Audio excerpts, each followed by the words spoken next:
Santa Juana Francisca Fremiot de Chantal, fundadora de la Orden de la Visitación, 1572-1641, día 21 de agosto. Hallé en Dijon, decía San Francisco de Sales, lo que Salomón ansiaba encontrar en Jerusalén, a la mujer fuerte, en la persona de la señora de Chantal. Elogio admirable confirmado por la Iglesia y plenamente justificado por la misma santa con una vida llena de sacrificios. Juana Francisca vio la luz primera en Dijon el 23 de enero de 1572, en la suntuosa morada de los Fremiot, noble familia cuyo jefe destacaba entre los miembros del Parlamento de Borgoña. Perdió a su madre cuando solo contaba 18 meses y compartió su orfandad con otros dos hermanitos. Desde los más tiernos años, notáronse en esa niña privilegiada amor entrañable a la Santísima Virgen y afición extraordinaria a cuanto se relacionaba con la Santa Iglesia Católica. Apenas contaba 5 años cuando asistió a la disputa que sostenía con su padre cierto gentil hombre protestante que se atrevió a negar la presencia real de Jesucristo en la Eucaristía. Señor, le interrumpió Juana, se debe creer que Jesucristo está en la Santísima Eucaristía porque Él mismo lo ha dicho.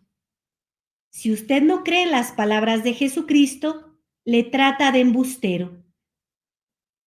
Quiso el protestante discutir con ella, pero le contuvo la sagacidad de sus respuestas, y para abreviar le obsequió con unos bombones que recibió la niña en su delantalcito para no tocarlos con las manos, y que inmediatamente corrió a arrojarlos al fuego diciendo: así arderán en el infierno todos los herejes porque no creen lo que dijo nuestro Señor.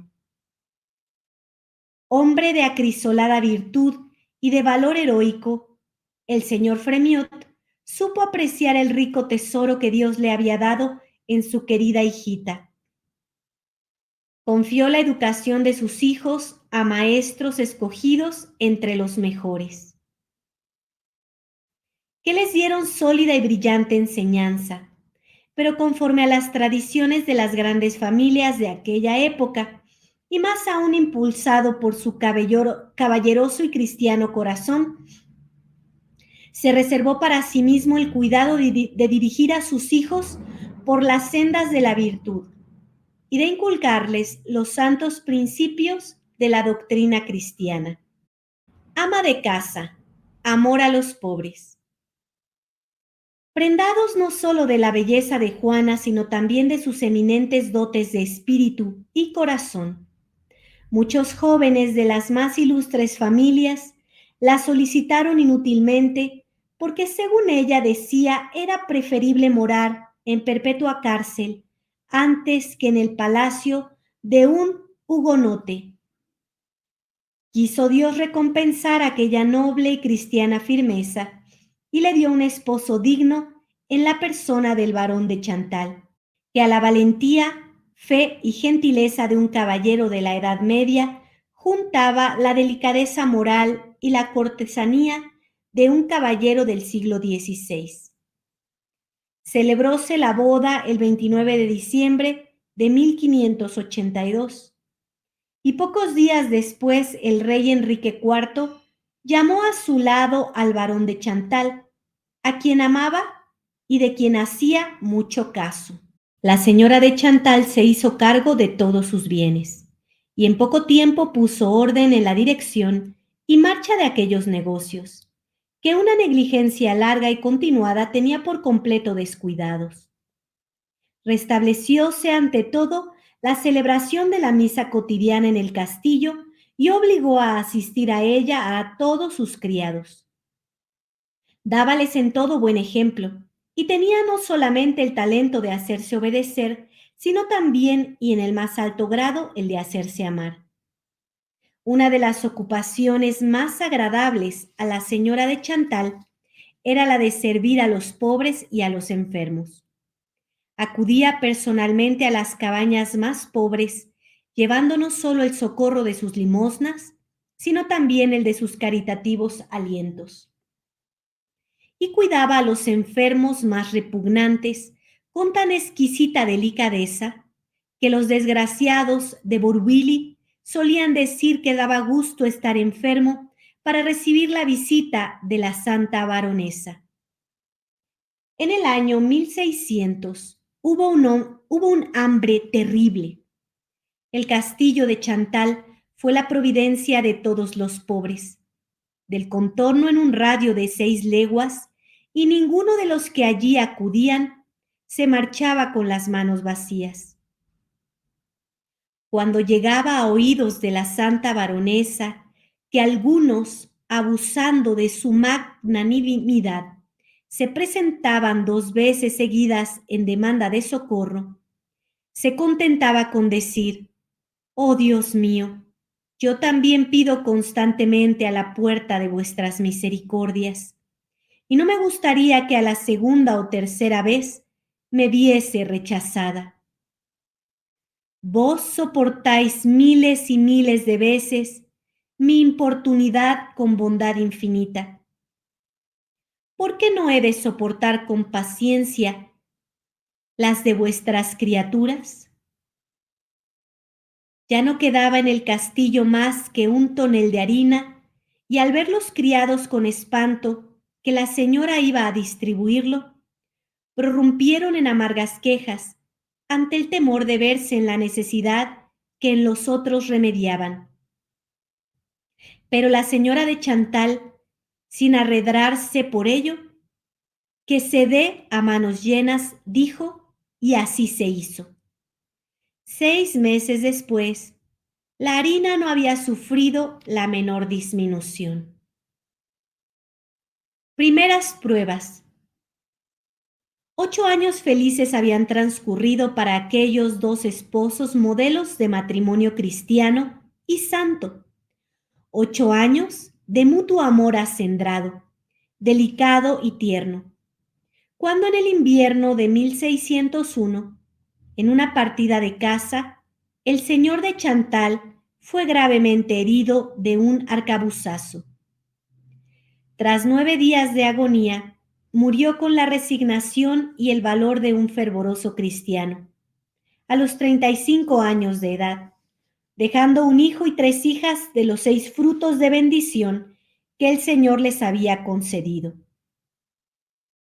Aunque resignada a la voluntad de Dios, la viuda amante quedó herida tan profundamente por aquella inesperada pérdida, fue tan intensa la pena que se temió le costase la vida. A los 3 meses era la señora de Chantal un puro esqueleto.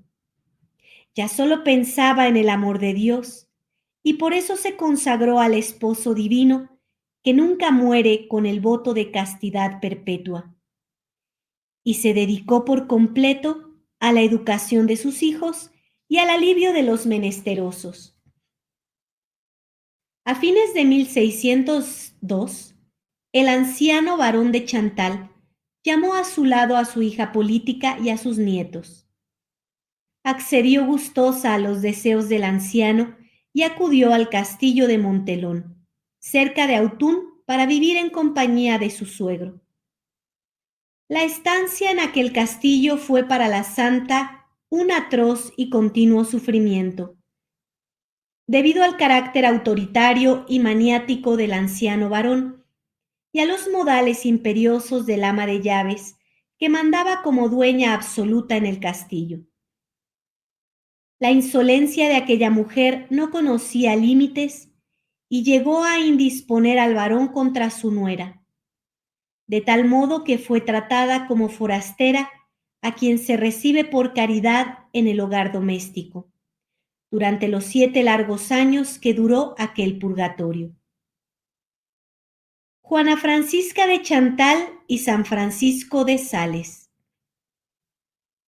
Con tan vivas instancias y con tal perseverancia pedía a Dios la santa baronesa que le diese un director para su alma, que al fin el Señor oyó sus ruegos y cierto día, en que con mayor fervor, si cabe, le instaba, vio un sacerdote con roquete y museta y al mismo tiempo le pareció oír una voz que le decía: Este es el guía muy amado de Dios y de los hombres, en cuyas manos debes poner las cosas de tu conciencia.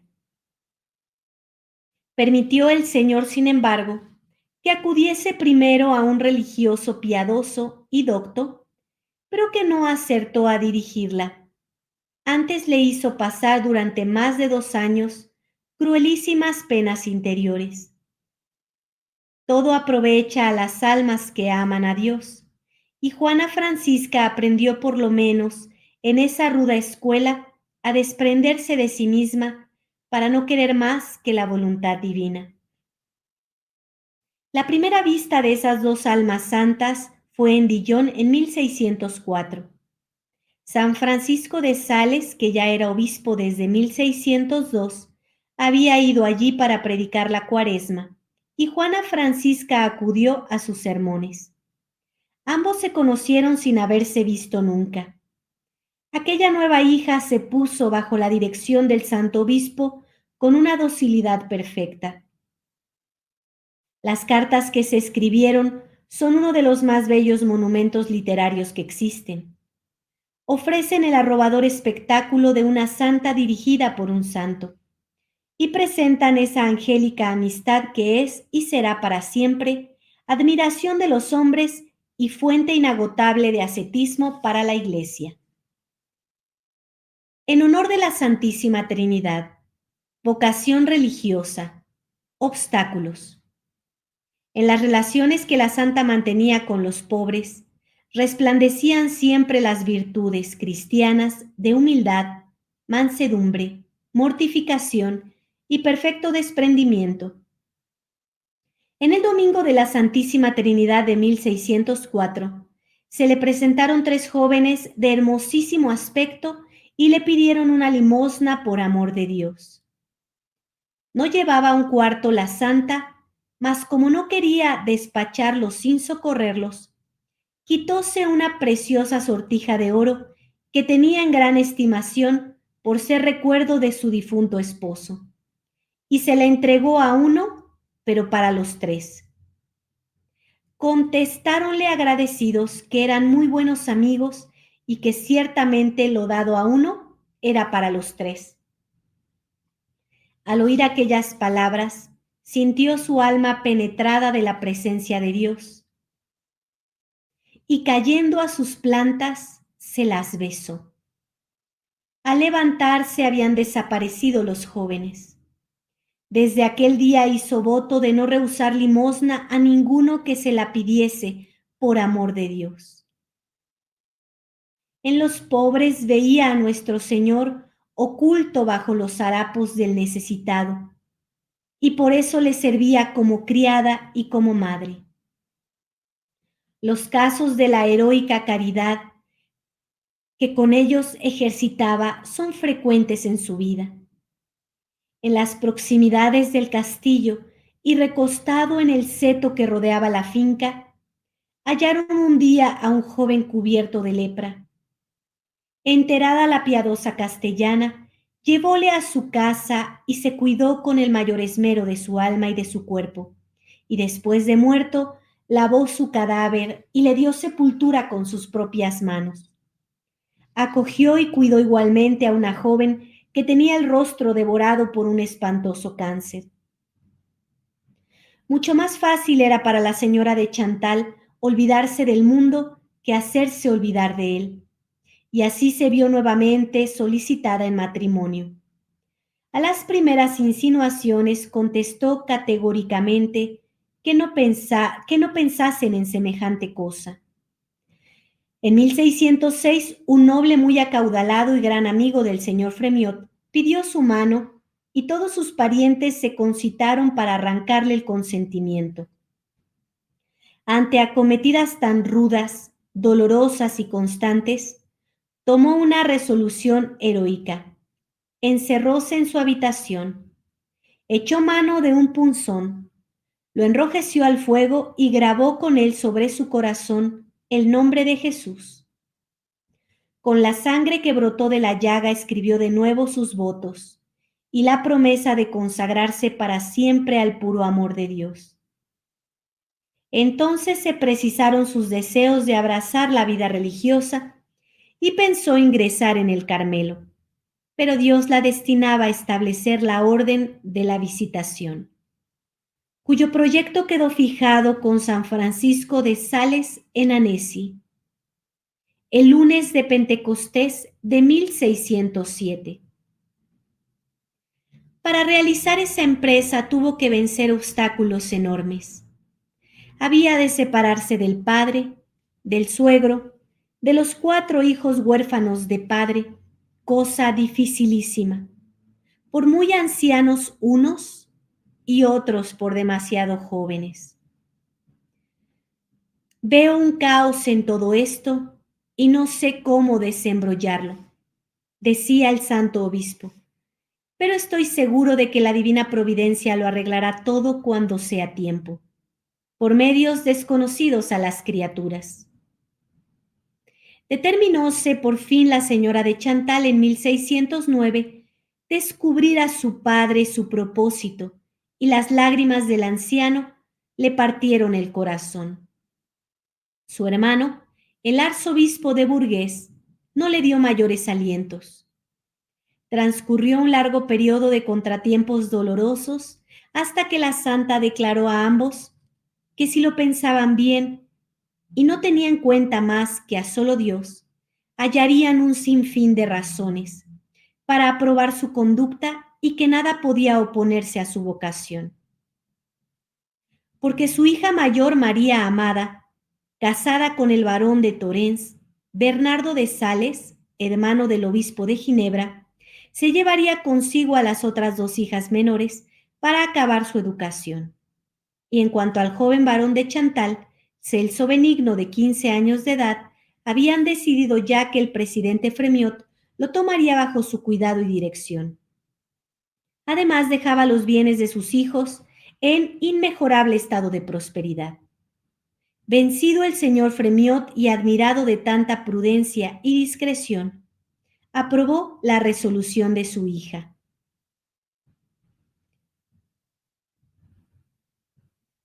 La despedida. Dolorosa escena. Determinó despedirse primero de su suegro el señor de Chantal. Echósele a los pies. Le pidió perdón de sus faltas y solicitó su bendición. El anciano cayó en brazos de su nuera, sin fuerzas para hablar, porque la amaba a su modo y la tenía por santa.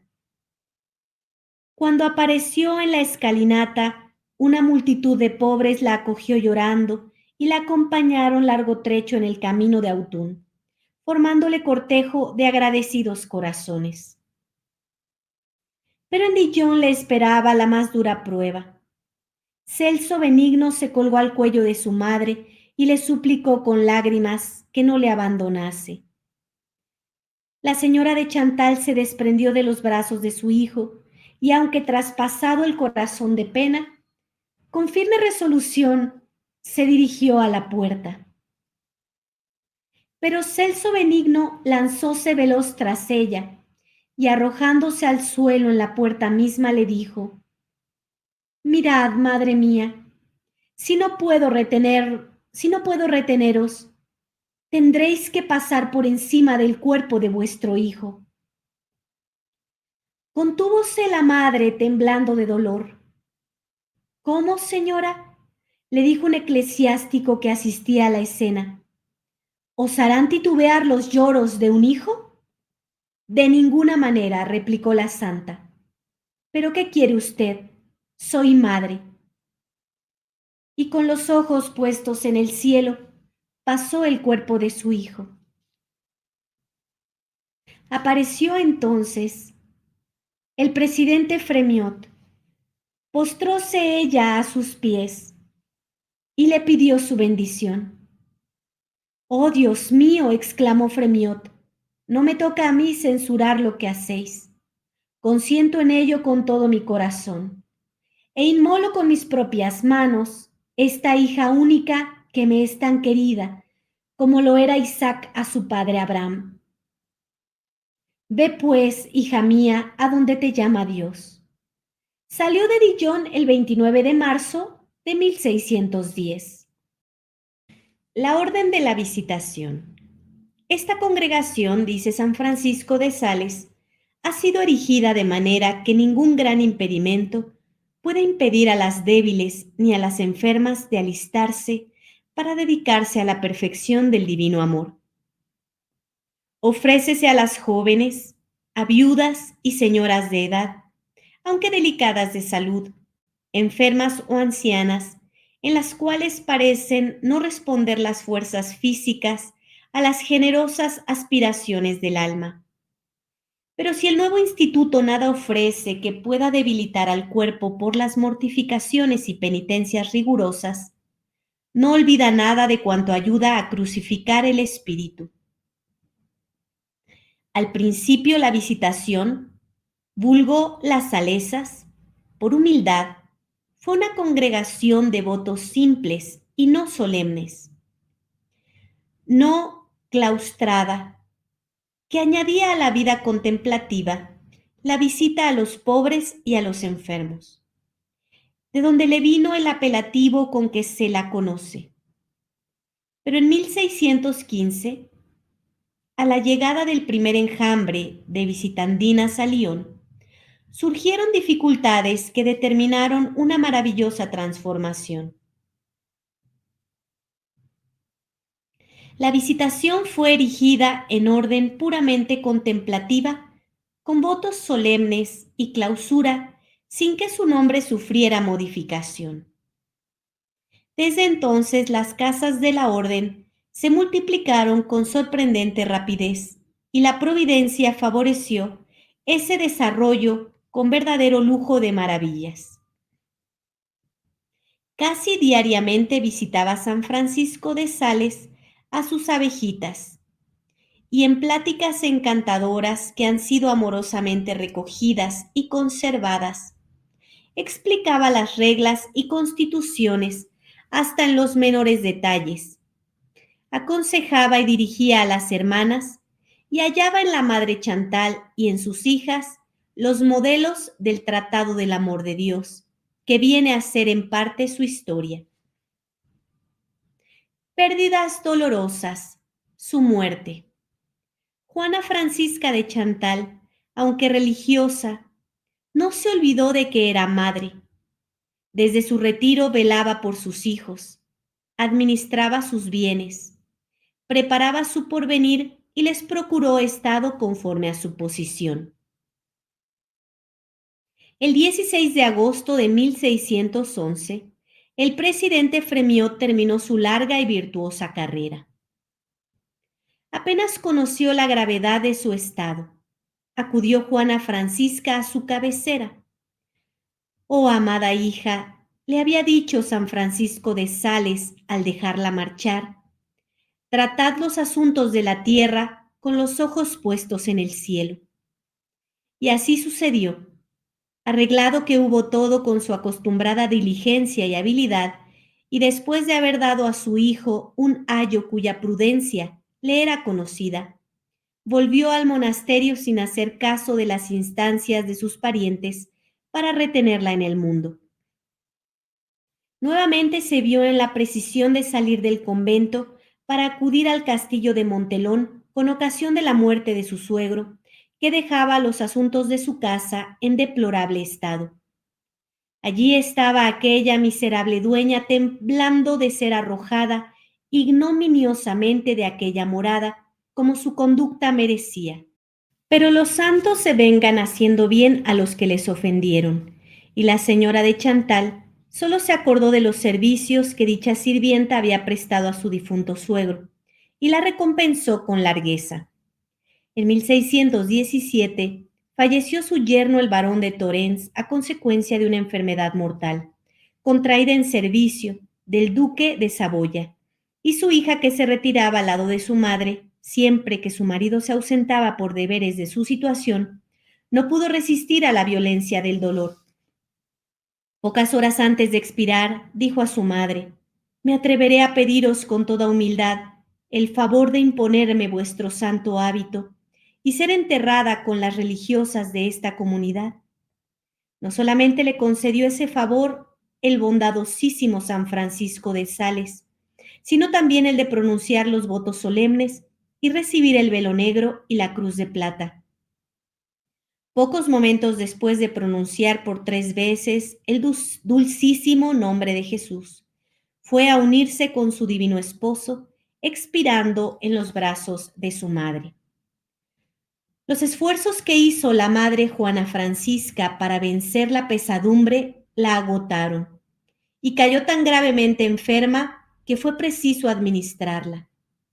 Pero San Francisco de Sales acudió al cielo, hizo un voto por ella a San Carlos Borromeo, le aplicó una reliquia del mismo santo y al instante se curó. También para San Francisco de Sales llegó el término de su peregrinación y el día de la recompensa.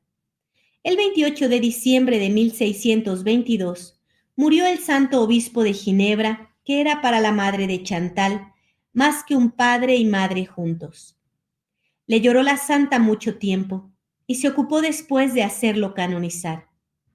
El 22 de julio de 1627 cayó muerto en la isla de Ré, cuando combatía valientemente por la fe su hijo, el barón de Chantal, que dejó una niña muy conocida más tarde con el nombre de Madama de Sévigné. Un verdadero rayo fue esa noticia para aquella madre, cuyo corazón parecía un sepulcro abierto, donde iban cayendo sucesivamente todos los seres que le eran más queridos. Y no mucho después murieron su nuera, su yerno, el arzobispo de Bourges, su hermano, y varias madres de las primeras de su orden. Los días de la peregrinación por este valle de lágrimas iban a cumplirse para nuestra santa. Había llenado su misión en esta vida temporal e iban a abrírsele de par en par las puertas de la vida eterna. 86 casas de su orden dejaba establecidas en el suelo de Francia y había recorrido solo por el puro amor de Dios, Francia, Suiza, Saboya y Lorena, dejando una estela de milagros y de santidad.